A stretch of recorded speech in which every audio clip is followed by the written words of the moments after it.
ये है राजस्थान की सबसे शक्तिशाली लोक देवी के रूप में पूजी जाने वाली जीण माता।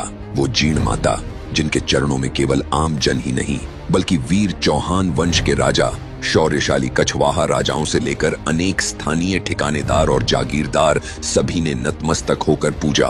राजस्थान के सीकर जिले में रेवासा गांव की पहाड़ियों के बीच बना जीण माता का ये अद्भुत धाम कामाख्या माता मंदिर के बाद तंत्र साधना का दूसरा सबसे बड़ा स्थान है। मंदिर में पिछले करीब 17 पीढ़ियों से पूजा कर रहे पाराशर वंश के पुजारी श्री भवानी शंकर जी जीण माता के इतिहास के बारे में बताते हैं कि शिलालेखों और लोक परंपराओं के आधार पर जीण माता का यह मंदिर 1000 से 1200 साल पुराना है। लोक कथा के अनुसार जीण माता का असली नाम जयंती था।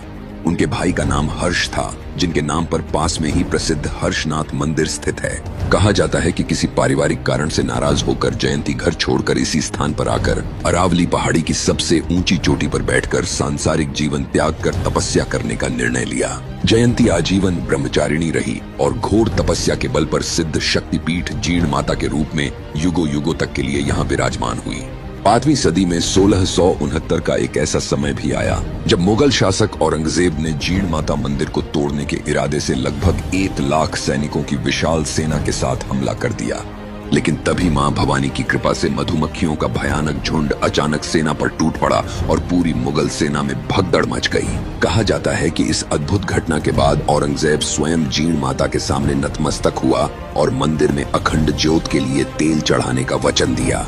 आज भी दिल्ली दरबार से मां जीण भवानी के अखंड ज्योत के लिए घी तेल का प्रबंध किया जाता है। अष्टभुजाधारी रूप में विराजमान जीण माता का यह स्थान कई सिद्ध साधु संतों की तपोभूमि भी रही है, जहां उन्होंने मां भवानी के सामने जीवित समाधि ली। मंदिर परिसर के अंदर ही प्राचीन कुंड और एक अति प्राचीन शिवलिंग भी विराजमान है।